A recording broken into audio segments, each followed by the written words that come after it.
नमस्कार, जय श्री कृष्णा। कैसे हैं आप सब? मेरे यूट्यूब चैनल धर्म समाधान में आप सभी लोगों का हार्दिक स्वागत है।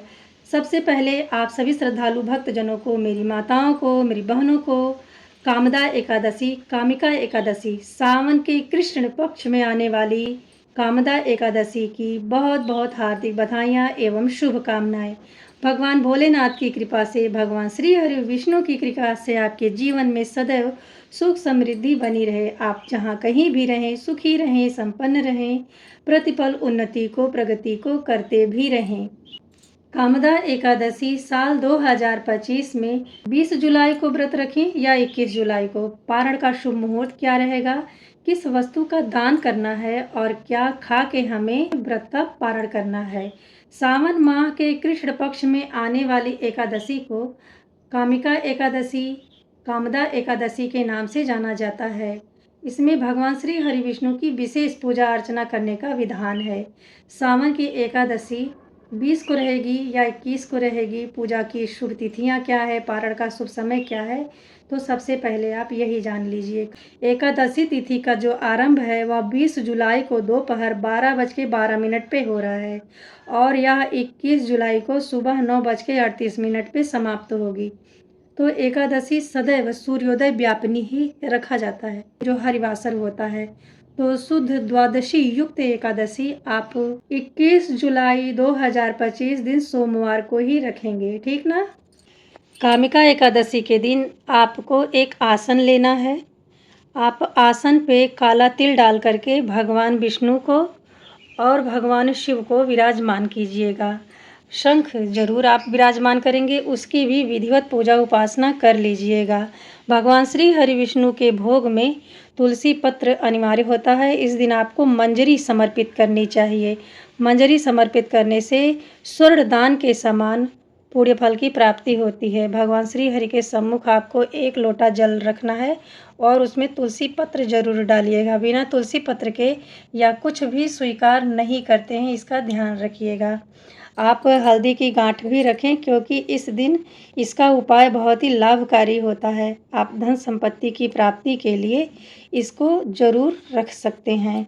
आप धूप दीप भी जो भी प्रज्वलित करेंगे उसके नीचे फूल का आसन देंगे, काले तिल का आसन देंगे। आप भगवान भोलेनाथ की भी कामदा एकादशी के दिन श्री हरि विष्णु के साथ संयुक्त रूप से विधिवत पूजा उपासना करें। उन्हें वस्त्र स्वरूप कलावा समर्पित करें, जनेऊ समर्पित करें। भगवान श्री हरि विष्णु को भी आप कलावा वस्त्र स्वरूप समर्पित करें, या आप चाहें तो पीला पटका भी, पीला वस्त्र भी श्री हरि विष्णु को समर्पित कर सकते हैं। आप भगवान विष्णु के भोग में तुलसी पत्र रखें और भगवान शिव के भोग में आपको बेलपत्र रखना चाहिए। भगवान शिव को भी आप एक पात्र में जल जरूर दें। आप उसमें बेलपत्र डालें, क्योंकि बिना बेलपत्र के ना शिव परिवार को भोग नहीं लगता। जैसे हम गणपति को दुर्वा रख के भोग लगाते हैं, माँ पार्वती के किसी भी स्वरूप को, नव दुर्गा को लौंग, इलायची, काली मिर्च रख के भोग लगाते हैं, ठीक उसी तरह से ही भगवान शिव को बेलपत्र रख के हमें भोग समर्पित करना चाहिए। यह बहुत ही सरल साधारण पूजा विधि है। इस तरह से आप कामिता एकादशी के दिन भगवान श्री हरि विष्णु की पूजा उपासना अपने घर के मंदिर में अलग से चौकी लगा के कर सकते हैं, या आप अपने मंदिर में भी सरल पूजा कर सकते हैं। सबसे पहले आपको सूर्योदय से पूर्व जगना है। दैनिक क्रिया को संपन्न करने के बाद में गंगा युक्त जल से आपको स्नान करना है। स्वच्छ वस्त्र धारण करें तथा सूर्य नारायण को सर्वप्रथम जल दें, क्योंकि वह पृथ्वी पे ना एक साक्षात देव हैं जिनसे हमारा जीवन चलता है। तो पंच देवों में जो नित्य हम पंचदेव पूजा उपासना करते हैं, सबसे पहले उसमें नियम सूर्य नारायण को ही जल देने की आती है। आप सोमवार के दिन एकादशी है ना, इसलिए तुलसी जी में दीपदान कीजिएगा। दीपक लगा करके परिक्रमा करें, वहीं बैठ के आसन लगा के आप मंत्रों का जाप भी कर सकते हैं। इस तरह से पूजा उपासना करने के बाद में हमें अपने हाथ में सिक्का, सुपारी, काला तिल, फूल और तुलसी की मंजरी लेकर के कामदा एकादशी व्रत का संकल्प लेना चाहिए। आप इन समस्त वस्तुओं को अपने हाथ में रख लें, एक एक करके सभी रख लीजिएगा, कुछ भी भूलना नहीं चाहिए। फिर आप हाथ की मुद्रा को इस तरह से करेंगे, थोड़ा सा आपको इसमें जल रखना है। इस तरह से जल लेंगे। फिर नारायण के सम्मुख आप व्रत का संकल्प लें। आप कहें, हे भगवान श्री हरि विष्णु, आज हमने कामदा एकादशी का व्रत रखा है। आपका जो भी नाम है, गोत्र है, स्थान है, आप उसका नाम लेकर के इस एकादशी संकल्प जो आपने लिया है, इस समस्त सामग्री को भगवान श्री हरि विष्णु के चरणों में समर्पित कर दीजिएगा। फिर हाथ में थोड़ा सा तिल, फूल और तुलसी मंजरी रख करके हमें कामदा एकादशी व्रत की कथा सुननी चाहिए। इस तरह से आप कथा सुनी और जब कथा संपन्न हो जाए तो इस समस्त सामग्री को श्री हरि विष्णु के चरणों में समर्पित कर दें। आप नारायण को जो जल समर्पित किए थे, इसे आप सूर्य नारायण को अर्घ्य दीजिएगा या अगले दिन तुलसी जी के गमले में डाल दीजिएगा। इस तरह से आपको पूजा करनी है। जो आपने धूप दीप प्रज्वलित किया है, इसी से भगवान श्री हरि विष्णु की, भगवान भोलेनाथ की हम प्रेम से आरती करेंगे। आप इसी तरह से ही कामदा एकादशी व्रत को संपन्न कीजिएगा। फिर हाथ जोड़कर पूजा में रही कमियों के लिए भगवान से क्षमा याचना जरूर मांग लें। अब आप जान लें, कामदा एकादशी, कामिका एकादशी के दिन आप क्या फलाहार ग्रहण कर सकते हैं। आप दूध, आलू, कुट्टू, साबूदाना का फलाहार ग्रहण करें। किसी भी परिस्थिति में आपको अन्न का सेवन नहीं करना है। आपको व्रत का पालन नियम के अनुसार ही करना है। आप व्रत वाला नमक, जिसे सेंधा नमक कहते हैं, उसे ग्रहण कर सकते हैं। अब जान लें, कामदा एकादशी के दिन हमें क्या नहीं करना है। तो कामदा एकादशी के दिन, सावन में जो एकादशी आई है, उस दिन आपको झूठ नहीं बोलना है, चोरी नहीं करना है, लड़ाई झगड़े तो भूल के नहीं करने हैं। आप ब्रह्मचर्य व्रत का पालन जरूर करें। भूमि पे शयन करने का सावन के महीने में विधान है, तो आप चाहें तो कामदा एकादशी के दिन भी भूमि पे शयन कर सकते हैं। आपको एकादशी के दिन दाढ़ी, कटिंग, शेविंग नहीं करानी चाहिए। किसी भी परिस्थिति में शरीर के अंग के किसी भी बाल को ना तो काटें और ना ही कटवाएं। यदि आप महिला हैं और आप पीरियड अवस्था में हैं, यदि आपके घर परिवार में जन्म का, मृत्यु का सूतक लगा है, पीरियड है, तो आपको मंदिर में भी जाके देवी देवताओं की पूजा नहीं करनी चाहिए। एकादशी का व्रत किसी भी परिस्थिति में आपको भंग नहीं करना है, इतना जरूर ध्यान रखिएगा। जो भी एकादशी का व्रत करते हैं, उन्हें जीवन काल में एक बार जरूर ही अपने एकादशी व्रत का उद्यापन करना चाहिए। अधिक मास, मल मास के दौरान जो पुरुषोत्तम मास होता है, कमला एकादशी आएगी, उन एकादशियों में ना व्रत का उद्यापन नहीं करना चाहिए। आप व्रत का उद्यापन जब भी करें तो ब्राह्मणों की राय सलाह लेके ही करें। आप एकादशी के दिन ना किसी का अपमान ना करें, चाहे वह प्राणी हो, भिक्षुक हो, सास ससुर हो, माता पिता हो या आपके पूज्य या कोई भी आदरणीय व्यक्ति हो, आप उसका भूल के भी अनादर नहीं करेंगे। कामिका एकादशी व्रत के दिन पेड़ पौधे को भी काटना, छाटना सख्त मना है। व्रत के पारण में भगवान श्री हरि विष्णु के भोग में और व्रत के संकल्प में तुलसी पत्र अनिवार्य होती है, इसलिए आप तुलसी पत्र पहले ही तोड़ के रख लीजिएगा। इस बार तो सोमवार का दिन है, उस दिन भी आप माँ तुलसी से आज्ञा लेकर के तुलसी पत्र को तोड़ सकते हैं।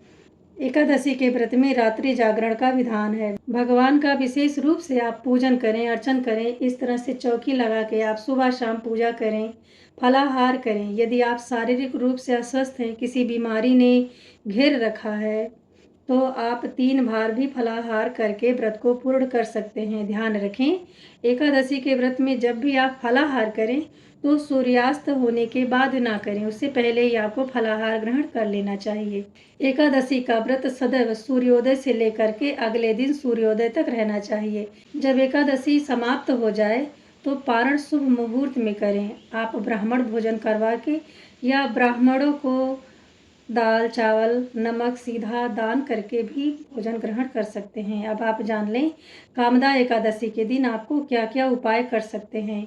आप भगवान भोलेनाथ की प्रसन्नता के लिए 11 बेलपत्र लें और उस पर सफ़ेद भस्म या सफ़ेद चंदन लगाएं। फिर उसे गंगा जल से छिड़क के शुद्ध करें और नंदीश्वर को वह जल समर्पित कर दीजिएगा और बेलपत्र भगवान भोलेनाथ को समर्पित कर दें। अगर आपके घर में शिवलिंग है तो यह कार्य घर के शिवलिंग में कर सकते हैं या समीप के मंदिर में जाके भी कर सकते हैं। कामिका एकादशी सावन में आने वाली बड़ी ही महत्वपूर्ण एकादशियों में से एक है। आप चाहें तो शुद्ध घी का दिया जला के संपूर्ण रात्रि इस तरह से अखंड दीप जला सकते हैं। कोई मनोकामना है तो उसे पूरा करने के लिए भी श्री हरि विष्णु से भगवान भोलेनाथ से प्रार्थना करके कह सकते हैं। अगर आपके घर में धन का अभाव है, गरीबी है, दरिद्रता है, तो आप कामिका एकादशी व्रत वाले दिन इस तरह से साबुत हल्दी लीजिएगा 5 गांठ और उसे एक पीले कपड़े में इस तरह से लपेट के भगवान श्री हरि विष्णु के चरणों में समर्पित कर दीजिएगा।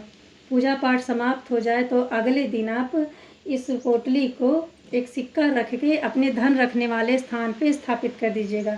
ऐसा करने से आपके घर में धन, धान्य, सुख, समृद्धि की प्राप्ति होती है। आप इसे गांठ लगा के ही रखेंगे, ठीक ना।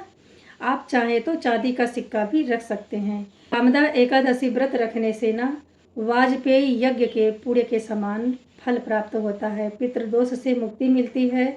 व्रत रखने वाले को मोक्ष की प्राप्ति होती है। कोई भी मानसिक, कायिक, वाचिक पाप हो वह भी छूट जाता है। सांसारिक सुख की प्राप्ति होती है। अब जान लें कामिका एकादशी के दिन आप क्या मंत्र जाप कर सकते हैं। आप राम रामेति रामेति रमे रामे मनोरमे सहस्त्र नाम तत्तुल्यम राम नाम वरानने, या आप श्री हरि विष्णु के मूल मंत्र ओम नमो नारायणाय, ओम नमो भगवते वासुदेवाय का जाप कर सकते हैं। यदि आपने गुरु मंत्र लिया हुआ है, आप गुरु मुख हैं, तो आप उसका भी जाप कर सकते हैं। आप भगवान श्री हरि विष्णु के गायत्री मंत्र ओम श्री विष्णु च विद्महे वासुदेवाय च धीमहि तन्नो विष्णु प्रचोदयात का भी जाप कर सकते हैं। अगर आपके घर लड्डू गोपाल हैं या भगवान श्री हरि विष्णु के किसी भी स्वरूप, आप उसकी पूजा कर सकते हैं। सोमवार का दिन है तो आप जरूर ही शिव पूजा करें। मंजरी भगवान श्री हरि विष्णु को समर्पित करें। तुलसी के नीचे, शमी वृक्ष के नीचे आपको दीपदान जरूर करना चाहिए। संभव हो तो आप बेल वृक्ष के नीचे भी 5 दीपदान करके सौभाग्य को प्राप्त कर सकते हैं। आप विष्णु जी के किसी भी स्वरूप का ओम अंग वासुदेवाय नमः, ओम आम संकर्षणाय नमः, ओम अम प्रदुम्याय नमः का भी जाप कर सकते हैं। जो भी महिलाएं होती हैं बाल धो के एकादशी के दिन स्नान नहीं करती हैं। स्कंद पुराण में वर्णन है, जो भगवान श्री कृष्ण की आराधना में तत्पर होते हैं वह समस्त प्रकार के ऋणों से मुक्त होते हैं। चाहे वह पितृ ऋण हो, देव ऋण हो, ऋषि ऋण हो, मातृ ऋण हो। यदि आप एकादशी का व्रत करते हैं तो सभी प्रकार के ऋणों से मुक्त हो जाते हैं। आज हमने आपको इस वीडियो में कामदा एकादशी व्रत कब रखें, कैसे रखें, इसकी जानकारी देने का प्रयत्न किया है। पारण का शुभ समय क्या है, अब आप इसे जान लें। तो 22 जुलाई 2025 दिन मंगलवार को सुबह 5:37 से लेकर के 7:05 तक आप शुभ मुहूर्त में कामदा एकादशी व्रत का पारण करेंगे। दुर्वा दल पारणा है। अगर आप दुर्वा दल से पारण नहीं कर सकते हैं तो आप जल, फल या तुलसी दल से भी कामदा एकादशी व्रत का पारण कर सकते हैं। एकादशी तिथि का जो आरंभ है वह 20 जुलाई को दोपहर 12:12 पे हो रहा है और यह 21 जुलाई को सुबह 9:38 पे समाप्त होगी। तो एकादशी सदैव सूर्योदय व्यापिनी ही रखा जाता है। तो शुद्ध द्वादशी युक्त एकादशी आप 21 जुलाई 2025 दिन सोमवार को ही रखेंगे, ठीक ना। यदि इस वीडियो से आप जरा सा लाभान्वित होते हैं तो कमेंट बॉक्स में जय श्री हरि विष्णु हर हर महादेव जरूर लिखें। मिलते हैं अगले वीडियो में, तब तक के लिए नमस्ते।